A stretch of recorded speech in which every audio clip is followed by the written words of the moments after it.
Hi book lovers, welcome back to my channel. I have been so excited to do this video ever since I discovered that K.A. Tucker, one of my favorite romance authors, wrote under a pseudonym. So ever since I discovered that a couple weeks ago, I've been waiting for her to announce it on her social media platform. She only originally told her private Facebook group. So I was hoping she would announce it to the world, so I could finally make this video and talk about all the romance books that I read written by romance authors' pen names. I actually ended up reading 8 books for this video.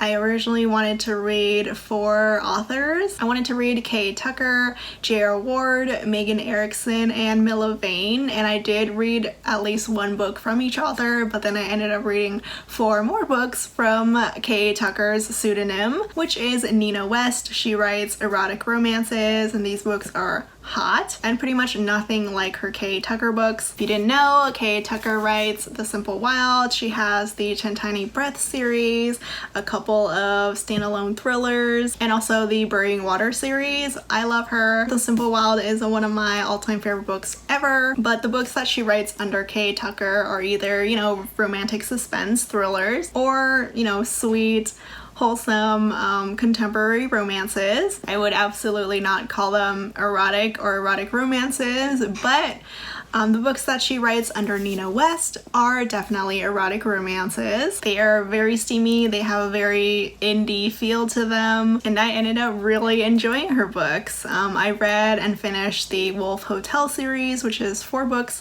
and then I also read Sweet Mercy, which is book 1 in her Dirty Empire series. I chose not to read that series because it's not finished yet, and I didn't want to have to wait for whatever cliffhangers that were about to happen. So I first read the Wolf Hotel series and ended up loving it. I mean, it's not perfect. I would give the series as a whole 4 stars, and I definitely liked the first and 4th books much better than the 2nd and 3rd, but it is a series that is so addicting and so steamy. It is delicious. Age gap forbidden romance, a boss assistant romance, so if you love that kind of forbidden romance, definitely read this series. The one commonality that the Wolf Hotel series has with her K.A. Tucker books, particularly The Simple Wild, is that both are set in Alaska. But that is pretty much the only thing that the Wolf Hotel series and The Simple Wild have in common. Everything else is completely different. In book 1, Tempt Me, Abby,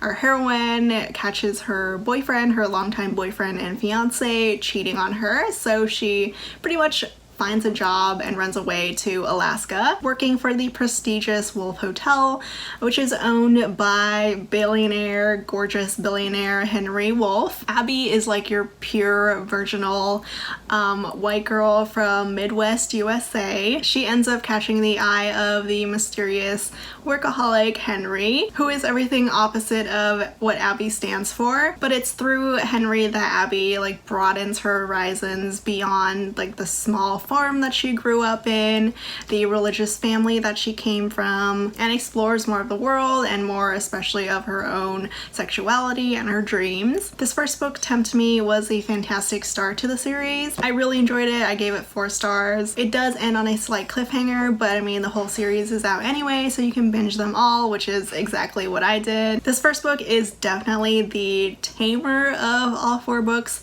just because it's an introduction for Abby to anything sexual. There isn't much steaminess for Abby until later on in the book with Henry, but before that there is a lot of raunchiness going on with Abby's co-workers. The co-workers that Abby has at the Wolf Hotel are all so crazy and so horny. It's a running theme throughout the series that Abby somehow always finds herself ending up in an orgy, not a part of it, but just witnessing one. Anyway, this was hot. I love the chemistry between Henry and Abby. Once Henry hires Abby as his new assistant, the steaminess goes off the roof. It was just a lot of fun to read, so entertaining, so addicting. I mean, it's your very typical rich, gorgeous billionaire sex god meets shy virginal heroine but I mean, even though it's not particularly unique, I still really enjoyed reading it, and I'm really glad that I ended up reading the whole series because it was great. I do have a couple hang-ups, which I'll talk about later,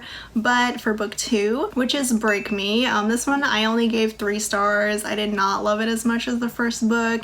It was kind of a letdown just because the main characters are apart for a long time, which is also my problem with the book 3 as well. If you don't like sharing in your romances or your erotic romances, you probably won't like what happens in the series, but I personally didn't have a problem with it, mainly because it's the heroine exploring her sexuality and not the hero just sleeping around. So that was okay with me, but I know a lot of readers probably won't like what happens. There was a little awkwardness though with the second book because there is a rape accusation against the hero, which is completely 100% not true. He did not rape anyone, but they do a joke about it, which felt really cringy, and I did not like that. I did appreciate though that in this book Abby does gain some genuine friends.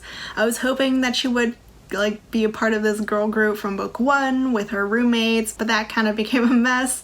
But in book 2 she becomes best friends with Connor and Ronan especially, who I just found out while looking on Goodreads has his own like prequel novella, and I'm praying that he eventually gets his own full-length book because he is a very fascinating character. But Ronan and Connor were great supporting characters. They were there for Abby when she needed them. And then we go on to books 3 and 4, in which Abby and Henry try to figure out a way to actually have a real relationship, even though they live like thousands of miles away, and Henry is always traveling around the world for business and Abby is back home in her Midwestern farm. There's a lot of insecurities that Abby has to deal with. It did get a little tiring, which was why book 3 for me was also only 3 stars, but finally in book 4 they hit their groove, they hit their stride, and I love this book so much. It was the most romantic, the steamiest, the swooniest. I loved Henry in this one. You can finally feel the love that they have for each other in this 4th book, and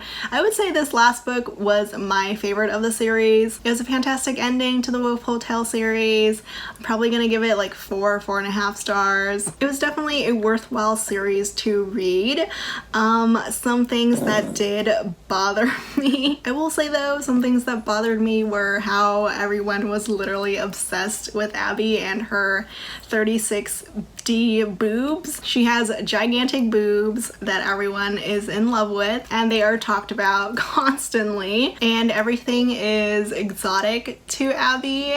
I mean, I kind of understand her, you know, being from the middle of nowhere and never having traveled out of her little farm prior to her trip to Alaska, but Nina West does use the word exotic so many times throughout the series. Those were 2 of my big hang-ups for the series, but they weren't, you know, a huge deal or anything. But yeah, if you want to try K.A. Tucker's erotic romance books under her pen name Nina West, definitely go for it, especially if you love forbidden romances, age gap romances.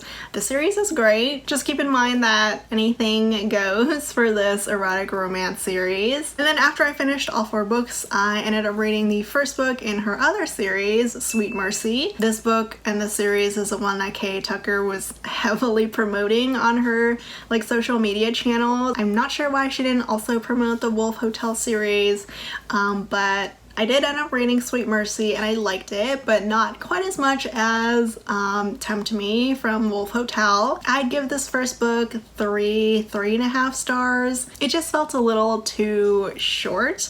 I kind of wanted more from this first book, but it was still, you know, not bad. The Dirty Empire series is more of a mafia romance series, and this time we do get the hero's point of view. We never got Henry's point of view in the Wolf Hotel series, which was kind of sad, but I didn't really mind that. But for here, I both liked it and hated it. We get Gabriel's point of view, and he's kind of a sleazeball, at least, you know, in the first half of his book. Gabriel is the son of an infamous crime boss who is currently in jail. Gabriel sees Mercy when she's visiting her father, who is also in the same prison, and when Mercy is desperate to help her father, who is continuously assaulted while in prison by other prison mates, he he offers her a deal to protect her father, but she has to stay with him for 1 week. Not to sleep with him, but she does have to stay in his room, in his bed, and he is pretty much confident enough that she will end up being seduced by him anyway. So this first book was Gabriel pretty much realizing how different Mercy is from all of the other girls that he's hooked up with in the past, which there have been a ton of. There's not much in terms of like mafia underground stuff because he's not entirely a part of it. He is more of on the legal side of things, running his club with his brother, but he and his brother also want out of the mafia life, but that doesn't go much anywhere in this first book. I'm sure it'll go further in the other books in the series. So this first book was really promising. I did like it. I didn't love it, but I'm definitely looking forward to reading the sequels. It's a trilogy, and the third and last book won't be out until August, which is why I held off on reading more. But Nina West as a whole is a great author. I am so happy to have discovered her. I would not have guessed that the author was K.A. Tucker because their writing styles are very, very different. But hey, if you love K.A. Tucker and you also enjoy erotic romances, definitely check Nina West out. I'm really hoping she writes more, like once she finishes the Dirty Empire series. Hopefully we'll get Ronan's book and whatever other erotic romances she has in store for us. The next author that I read was J.R. Ward. As you all know, she's the author of the much beloved Black Dagger Brotherhood series, her paranormal romance series, but she also writes contemporary romances under her pen name Jessica Bird. I ended up reading The Billionaire, which is the first and only book in the O'Banion Brothers series. This book was originally a Harlequin silhouette book, so it's on the shorter side, and it was originally called The Billionaire Next Door, but they redid the cover and the title. Now you can very clearly tell that Jessica Bird is also J.R. Ward. I never read Jessica Bird. I mean, I have read J.R. Ward's other contemporaries that she actually wrote under J.R. Ward, like her Bourbon King series, but this one is straight up like cutesy, fun, steamy contemporary romance. We've got our hero Sean O'Banion, who is the middle child, and he is a rich workaholic Wall Street billionaire. He meets the heroine when she calls him to tell him that his father has passed away. Lizzie was Sean's father and his friend,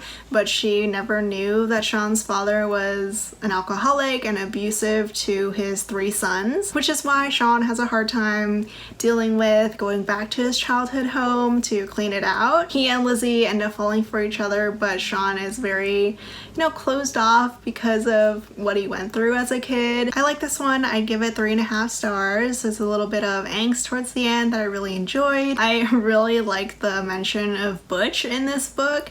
Butch and Sean were childhood friends in Boston, and that was a nice little touch. Butch is from the Black Dagger Brotherhood books if you haven't read that series.